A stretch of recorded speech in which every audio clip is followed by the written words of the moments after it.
Hello बच्चों, तो चलिए आज हम लोग शुरुआत करते हैं नेक्स्ट पार्ट ऑफ एनएलएम, जिसमें आज हम लोग बात करेंगे पुली कांस्टेंट के बारे में। पुली कांस्टेंट में सबसे इंपॉर्टेंट बात क्या है कि एक कोई भी पुली मोशन में होना चाहिए या उसको मूवेबल पुली होनी के चाहिए, यानी एक वाला पुली जो है एक से पहली बात तो उस सिस्टम ब्लॉक पुली के सिस्टम के अंदर में दो या दो से अधिक पुली लगा हुआ होना चाहिए, जिसमें कोई भी एक पुली फ्री होना चाहिए। जैसे इस एग्जांपल में आप देख सकते हैं कि एक जो पुली है वो फिक्स है, जबकि दूसरा जो पुली है वो फ्री टू मूव है ना, मूव कर सकता है, ये ऊपर नीचे जा सकता है, जबकि ये वाला पुली फिक्स है। अगर ऐसा कभी सिस्टम आ जाए तो हम उससे बोलते हैं कांस्टेंट मोशन के अंदर में, ठीक है। अच्छा, इसमें होता क्या है, सबसे खास बात क्या है, इस वाले में पार्ट में एक्सेलेरेशन दोनों ही ब्लॉक का, इन दोनों ब्लॉक का एक्सेलेरेशन अलग अलग होगा, और यही इस पार्ट में सबसे इंपॉर्टेंट पार्ट है। और इसके एक्सेलेरेशन अलग अलग क्यों हैं और इसके रिलेशन क्या होंगे, आज हम लोग उसी पे बात करने वाले हैं। तो पहली बात समझते हैं कि इसका मान लेते हैं कि नीचे जा रहा है विथ एन एक्सेलेरेशन a1 और ये ऊपर जा रहा है विथ एन एक्सेलेरेशन a2। अच्छा, दोनों का एक्सेलेरेशन अलग अलग क्यों होगा, कारण क्या है? देखिए, पहली बात तो ये दो रस्सी से कनेक्टेड है। एक रस्सी जो है वो सीधा, अगर आपको मैं बताऊं तो एक रस्सी ये है, दिख रहा है आपको, ये एक सिंगल रस्सी से कनेक्टेड है जो कि यहां से स्टार्ट होता है और यहां एंड होता है, ये सिंगल रस्सी है। तो सिंगल रस्सी में टेंशन भी सेम होगा, सेम होगा थ्रू आउट, रस्सी में टेंशन सेम होगा। और मैंने पहले भी आपको बताया है कि रस्सी में टेंशन सेम होगा, रस्सी सेम तो टेंशन सेम, रस्सी अलग तो टेंशन अलग। तो देखिए यहाँ पे अगर मैं आपको बताऊं तो यहाँ पे एक छोटा सा हिस्सा आपको दिख रहा है, ये रस्सी है और ये रस्सी पुली और ब्लॉक के बीच में रस्सी है, और ये भी एक कनेक्टेड है जहां पे ये रस्सी और ये रस्सी अलग है। तो जाहिर सी बात है, रस्सी सेम तो टेंशन सेम, रस्सी अलग तो टेंशन अलग, तो एक्सेलेरेशन भी अलग। तो ठीक है, यहाँ पे एक्सेलेरेशन अलग अलग होगा, पहली बात। अब एक्सेलेरेशन का रिलेशन कैसे निकालेंगे तो उसको समझिए बेटा। पहली बात, यहाँ पे रस्सी में एक्सेलेरेशन कैसे निकालेंगे, यहाँ पे टेंशन है T, तो ये भी होगा T, ये भी होगा T, तो ये वाला क्या होगा, इसे क्या बोल देंगे, इसे बोल देंगे T डैश। तो पहली बात, T डैश और इसमें रिलेशन क्या होगा, तो इसका फ्री बॉडी डायग्राम बना लीजिए। यहाँ पे T है, यहाँ पे भी T है, और नीचे में क्या होगा, T डैश। तो हम बोल सकते हैं T dash is equal to 2T।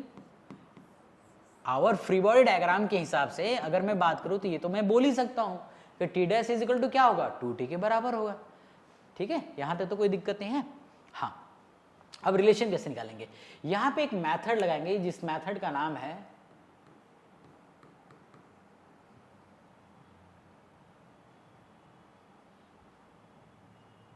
Work done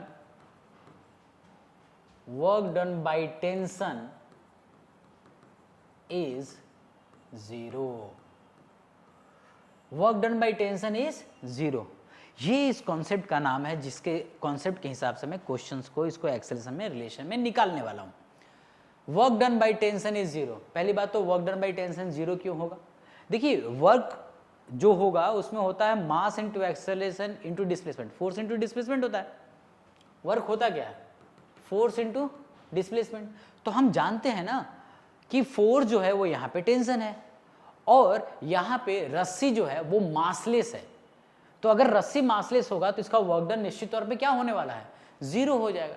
ठीक है ना, किसी भी मासलेस बॉडी का वर्क डन कैसे हो सकता है, क्लियर है, तो इसका वर्क डन क्या होगा, 0 होगा। तो अगर ये 0 हो रहा है, अगर ये 0 हो रहा है तो इसका रिलेशन क्या लिखेंगे, हम इसके लिए लिखते हैं टेंशन इंटू, अच्छा डिस्प्लेसमेंट मान लेते हैं, ये नीचे जा रहा है, डिस्प्लेस हो रहा है x1 से, और ये ऊपर जा रहा है, किसी भी टाइम पे डिस्प्लेसमेंट हो रहा है x2 से। दोनों का डिस्प्लेसमेंट सेम नहीं होगा, x1 और x2 अलग अलग होगा। अगर दोनों का डिस्प्लेसमेंट सेम ही हो जाता तो एक्सेलेरेशन सेम हो जाता।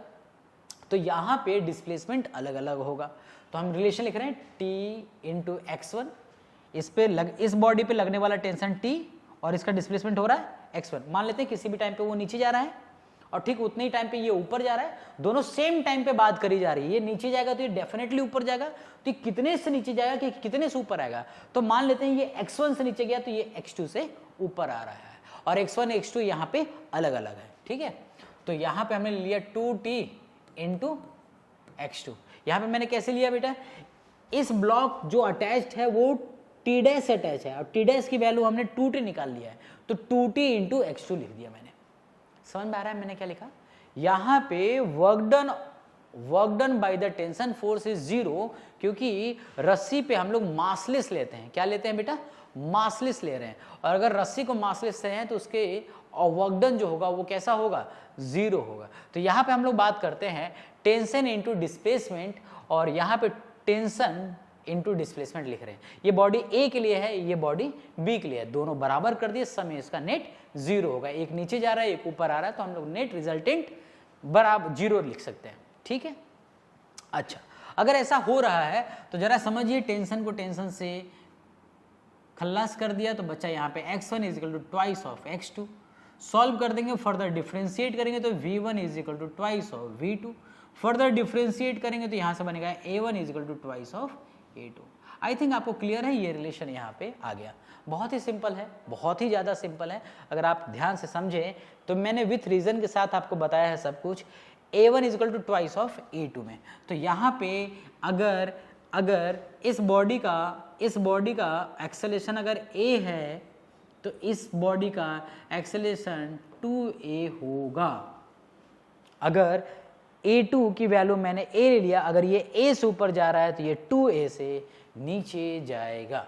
क्लियर है? This is our the relation. ठीक है, आई गेस आपको क्लियर होगा। बहुत ही सिंपल तरीका है, एक बार फिर से रिकॉल कर दो देता हूँ। टेंशन, इसका इस पे लगने वाला टेंशन और इसका डिस्प्लेसमेंट, और इस पे लगने वाला टेंशन और इसका डिस्प्लेसमेंट, अगर ये नीचे जा रहा है ये ऊपर जा रहा है, दोनों को इक्वेट कर दीजिए, बस इसका आंसर आ गया। कोई दिक्कत नहीं है। आपको 2-3 क्वेश्चन ऐसे करके बताता हूँ तो आपको थोड़ा सा और क्लियर होगा अच्छे से।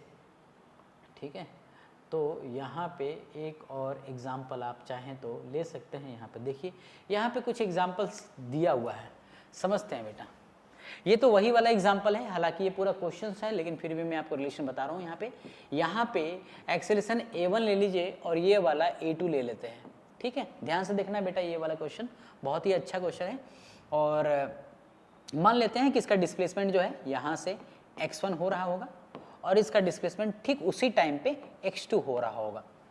ठीक है, तो हम लोग क्या करेंगे, यहाँ पे टेंशन बॉडी ए के लिए लिख रहा हूँ मैं, टेंशन इंटू डिस्प्लेसमेंट x। अच्छा, टेंशन तो t होगा ना बेटा, यहाँ पे t होगा तो यहाँ पे क्या होगा? 2t होगा। ठीक है, तो यहाँ पे क्या होगा? 2t into x2। ये सेम ही क्वेश्चन है, पहले वाला ही है, सेम क्वेश्चन। तो x1 is equal to twice of x2 होगा और a1 is equal to twice of a2 होगा। कोई दिक्कत तो नहीं है बेटा? आ रहा है समझ में आपको? हाँ, सेम है। इस क्वेश्चन को देख लेते हैं, पहले इस वाले पार्ट को भी देख लेते हैं। ये वाला पार्ट तो बिल्कुल ही सेम ही आ गया। इस पे यहाँ पे a1 होगा और यहाँ पे a2 होगा, तो ये बिल्कुल सेम है। a1 is equal to twice of a2 अभी हमने किया, पक्की बात है। इस पार्ट को भी देख लेते हैं। ये वाला हिंज क्या हुआ है, यहाँ पे a1 है, ये इधर से हम पहले ले लेते हैं, ये x2 से नीचे जा रहा होगा और ये x1 से आगे जा रहा होगा। ठीक है, ये x1 से आगे जाएगा तो ये x2 से नीचे जाएगा। इसको हम a1 कह लेते हैं और इसे हम a2 कह देते हैं। ठीक है, तो हम क्या लिखेंगे, यहाँ पे टेंशन कितना होगा? 2t, यहाँ पे कितना होगा टेंशन? t। तो हम क्या रिलेशन लेंगे इसके लिए? देखिए बेटा, t into x1, t into x1 इसके लिए लिखा है। इस पे टेंशन t और डिस्प्लेसमेंट कितना हो रहा है? x1 हो रहा है, बराबर इस पे टेंशन, इस बॉडी पे टेंशन कितना लग रहा है? 2t, एंड डिस्प्लेसमेंट कितना हो रहा है? x2। बस आ गया relation. x1 is equal to twice of x2 और डिफ्रेंशिएट करेंगे तो v1 is equal to twice of v2 और फर्दर डिफ्रेंशिएट करेंगे तो a1 is equal to twice of a2। ये रिलेशन आ गया यहाँ पे। ठीक है, तो इस तरह से ये क्वेश्चंस बहुत ही ज़्यादा इजी बन जाता है। बहुत ही सिंपल तरीके से ये क्वेश्चंस आप बना सकते हैं और अभी हम लोग आगे करेंगे भी। तो आई गेस आपको रिलेशन निकालना बहुत ही इजीली तरीके से समझा दिया है मैंने। और चलिए थोड़ा सा एक अच्छा वाला भी क्वेश्चन जिसमें मल्टीपल पुली लगे हुए हैं उसको भी थोड़ा क्वेश्चन को देख लेते हैं। ये रहा आपके पास सामने में एक क्वेश्चन। देखिए बेटा, यहाँ पे आप देखेंगे तो दोनों का एक्सेलेरेशन अलग अलग होगा। इस बॉडी को खींच रहे हैं तो इसको खींच रहे हैं तो ये भी आगे जा रहा है, तो ये कितने से एक्सेलेरेशन हो रहा होगा, ये कितने से एक्सेलेरेशन होगा, ये जानने के लिए हम लोग यहाँ पे a1 कह दिए और इसे हमने a2 कह दिया। और इसका डिस्प्लेसमेंट मान लेते हैं यहाँ से यहाँ तक का x1 रहा होगा, तो ठीक उसी टाइम पे इसका डिस्प्लेसमेंट x2 रहा होगा। दोनों का तो अलग अलग ही होगा। चलिए इस बॉडी का यानी बी वाले बॉडी का पे लगने वाला टेंशन फोर्स निकालते हैं। तो देखिए यहाँ पे होगा टी, सेम रस्सी है ना, देखना बेटा ध्यान से, और ये सेम रस्सी है तो इसमें भी टी होगा, इसमें भी टी होगा, इसमें भी टी होगा, ठीक है, और इसमें भी टी होगा। अब सुनना बहुत ध्यान से, अगर ये दोनों टी टी है तो जरा देखना ध्यान से, ये वाला कितना होगा 2t, और अगर ये वाला टी टी है तो ये वाला कितना होगा 2t। ठीक, समझ में आ गया। अब यहाँ पे देखना बेटा, यहाँ t है तो यहाँ कितना होगा 2t, दिख रहा है ना, ये वाला ऐसा है, इससे कनेक्टेड है, ठीक है, ये इससे कनेक्टेड है तो ये इससे कनेक्टेड है, तो ये हो गया 2t। तो 2t और t, ये टोटल कितने t से लगा हुआ है 5t, और यहाँ पे कितना लगा हुआ है टोटल 4t। तो हम बोल सकते हैं बॉडी बी के लिए लिख रहा हूं मैं, बॉडी बी के लिए क्या लिखूं मैं, 5t इंटू डिस्प्लेसमेंट हो गया x1, और इसके लिए क्या लिखूं मैं, जल्दी से बताओ, 4t इंटू डिस्प्लेसमेंट x2। नहीं आया समझ में, बहुत ही सिंपल है। क्या करना है आपको, जिस बॉडी के लिए एक्सेलरेशन निकालना है उसका टेंशन निकाल लो और उसका डिस्प्लेसमेंट अज्यूम कर लो, सिंपल सी बात है। तो 5 times of x1 is equal to 4 times of x2, तो यहां से क्या हो गया, x1 is equal to 4/5 times of x2, ठीक है। और अगर आप यहाँ पे निकालेंगे तो a1 is equal to, further differentiate करने के बाद टाइम्स ऑफ a2, यानी कि a1 acceleration is 4/5 times of a2, ये इसका रिलेशन आ गया। ये लो, बहुत ही सिंपल है, समझ आ रहा है आपको, बहुत ही ज़्यादा सिंपल है, बहुत ही ज़्यादा सिंपल है, ठीक है। चलिए कुछ क्वेश्चंस और देखिए, आइए। यहाँ पे एक्सेलरेशन a1 है, यहाँ पे a2 है और ये a3 है। What is the relation between a1, a2 and a3? चलिए अब आपको करना है, बहुत ध्यान से जल्दी से करिए इस क्वेश्चन को। अगर आप समझ गए हैं कॉन्सेप्ट को तो बहुत इजीली क्वेश्चन बन जाएगा। देखिए तो एक बार यहाँ पे समझा देता हूँ आपको। पहली बात तो ये टेंशन T है और ये टेंशन T है, दोनों सेम रस्सी से कनेक्टेड है और यहाँ पे हो गया 2T। क्लियर है? आई गेस आपको कोई दिक्कत नहीं है। यहाँ से ऐसे आ रहा है और ये इधर जा रहा है, ये इधर आ रहा है और ये इधर आ रहा है, दोनों मिलाकर नीचे जा रहे हैं विथ एन एक्सेलरेशन a3 से। अब जरा सोचिए, दोनों कंबाइंड हो रहे हैं और ये नीचे जा रहा है, तो हम लिख सकते हैं, पहले वाले का लिखते हैं t इंटू, लेट से डिस्प्लेसमेंट इसका ले लेते हैं x1 है, इसमें डिस्प्लेसमेंट x2 ले लेते हैं, और ये नीचे जा रहा है और ये ले लेते हैं x3। ठीक है, समझना है बेटा बहुत ध्यान से। मैं क्या बोल रहा हूँ, इसका डिस्प्लेसमेंट x1 है, इसका डिस्प्लेसमेंट x2 है, और ठीक उसी समय पे इसका डिस्प्लेसमेंट x3 ले लेते हैं। सेम टाइम पे, किसी एक टाइम पे सेम डिस्प्लेसमेंट हो रहा है, तो पहले इसका लिखेंगे, तो t इंटू x1 लिखा, प्लस इसका क्या लेंगे, t इंटू x2 हो रहा होगा, और नेट किसको मिल रहा होगा, इसको ट्वाइस ऑफ x3 को मिल रहा होगा। आप समझ रहे हैं बेटा, दोनों कंबाइंड होकर किधर जा रहे हैं, नीचे जा रहे हैं, तो दोनों कंबाइंड हो गए और नेट रिजल्टेंट नीचे आएगा। तो यहाँ पे अगर आप सॉल्व करेंगे तो यहाँ पे रिजल्ट आएगा x1 plus x2 is equal to twice of x3। इसका मतलब x3 is equal to x3, जो x3 होगा वो होगा x1 प्लस x2 बाई 2, होगा कि नहीं होगा, x3 is equal to x1 plus x2 by 2 होगा। ठीक है, और अगर आपको इसमें एक्सेलरेशन निकाले तो a3 is equal to a1 plus a2 by 2 होगा। ये कांस्टेंट मोशन की खास बात है भाई, ठीक है ना।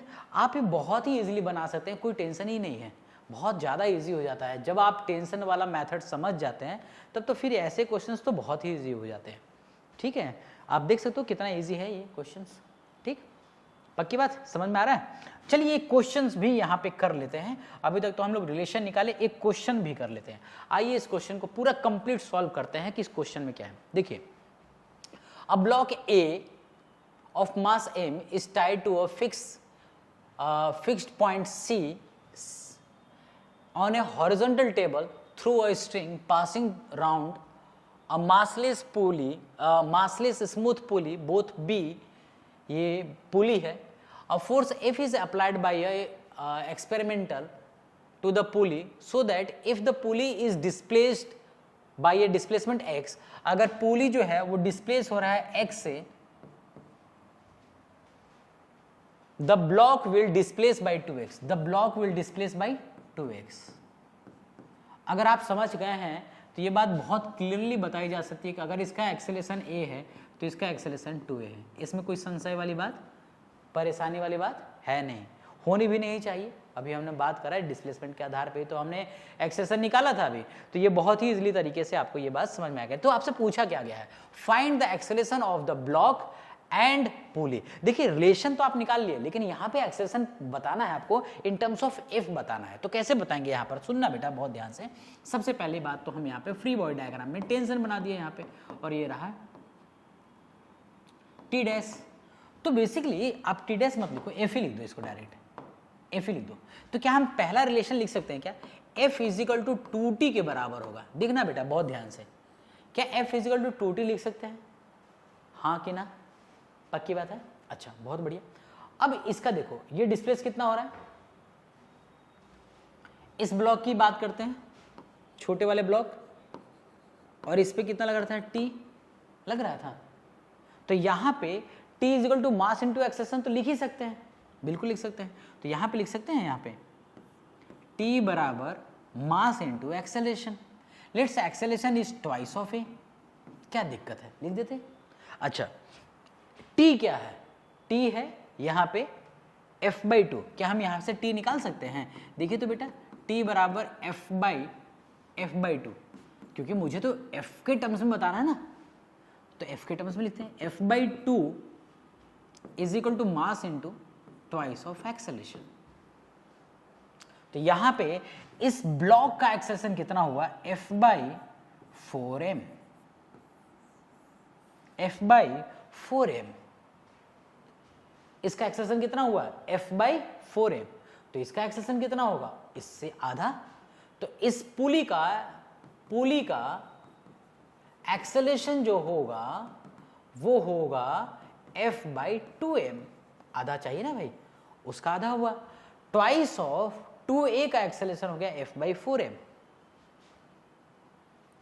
अच्छा सॉरी, ये जो एक्सेलेरेशन आया वो ट्वाइस के टर्म्स में निकालना है, सॉरी हमने यहां पे निकालना है 2a निकालना है। 2a क्यों निकाल रहे हैं, यही तो एक्सेलेरेशन निकाल रहे हैं इस ब्लॉक का, जिसकी वैल्यू कितनी है, F/2m आ रहा है। हम लोग 2a क्यों ले रहे हैं सर यहाँ पे, क्योंकि इसका एक्सेलेरेशन a माना है तो इसका 2a माना है, ठीक है। तो इस पुली का एक्सेलेरेशन क्या होगा, a is equal to F/4m, ठीक है, उसका आधा होगा। तो ये था, इस पुली का था और इसका ये था।